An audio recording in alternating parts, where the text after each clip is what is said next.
The fist hovered in midair, trembling not from fear but from the sheer impossibility of what was about to happen. Bruce Lee's opponent, a confident martial artist who had trained for years in various disciplines, had just made a fatal miscalculation. He looked across the room at the slender man with the piercing gaze and offered a challenge born of ego. "You go first." Those 4 words would become the anchor, dragging him straight into humiliation.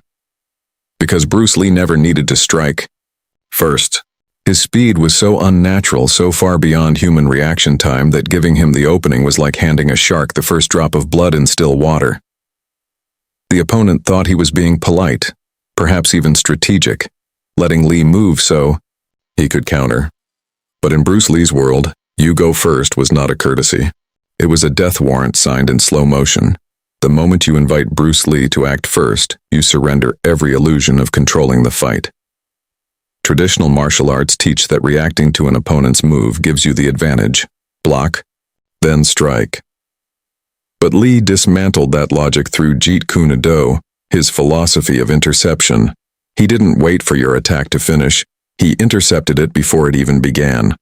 When you say, "go first," you are not granting permission. You are exposing the gap between human thought and human action. Neuroscience shows that even a simple punch takes 200 milliseconds to execute, but Lee's strikes measured closer to 50 milliseconds from intention to impact.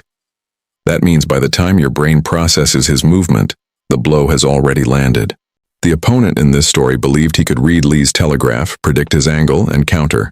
But Bruce Lee had no telegraph, no wasted wind-up, no chambering of the hip. His punch came from wherever his hand already was, sometimes from the shoulder, sometimes from the chest, often without any shift in weight. This broke every rule of combat physics. And yet, it was real. Witnesses described Lee's hand as a shadow with knuckles. So when you tell Bruce Lee to go first, you are not testing his aggression. You are testing your own nervous system against a man who turned reaction time into a weapon. You lose before you blink. Because control in combat is not about who moves first, it's about who finishes first. And Lee finished before most people started. The opponent's fatal error began long before the fist flew. It began in his own mind, where he had already decided he could handle Bruce Lee. Overconfidence is not just arrogance. It is a neurological shortcut that blinds the brain to danger. When a fighter believes he has an advantage, his amygdala actually suppresses fear responses, and his prefrontal cortex stops scanning for threats. He enters what psychologists call the overconfidence loop. He underestimates the opponent, overestimates his own reaction speed, and commits to a strategy based on fantasy. In this case, the fantasy was that Bruce Lee was just another fast striker. But Lee was not fast in the way other martial artists were fast. His speed came from economy. No tension, no telegraph, no wasted motion. The opponent, watching Lee's relaxed stance, misinterpreted that relaxation as slowness or hesitation. He thought, "I can wait. I can see his move and then respond." That thought alone sealed his fate. Because Bruce Lee's relaxation was not a weakness. It was a loaded spring. And the moment the opponent said, "You go first," he triggered it.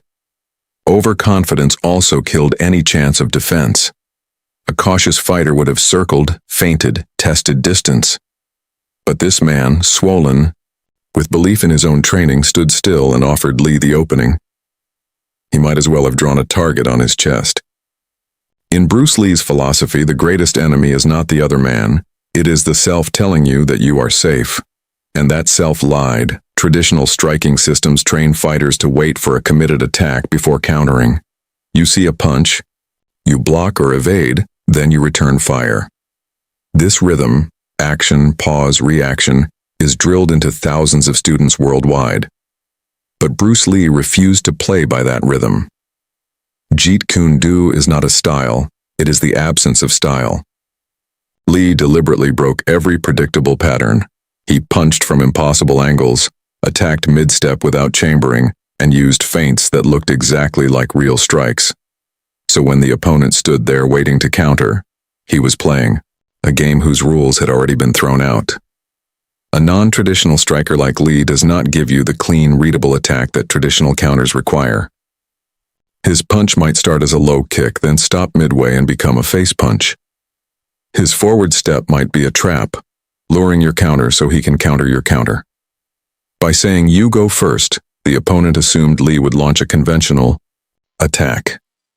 Instead, Lee moved straight into the opponent's safety zone, the range where most fighters feel they have time to react. But Lee's range was different. He could hit you from where other fighters needed 2 steps to reach. That broke the opponent's timing completely. His trained counter, the block, the slip, the return punch, never launched because there was no gap between seeing Lee's movement and feeling the impact. In traditional combat math, you need 3 things to counter: distance, telegraph, and time. Lee erased all 3 before the opponent even understood what had happened. That is why waiting to counter fails. Because against a non-traditional striker, you are not countering an attack, you are reacting to a ghost, and ghosts do not wait for your permission.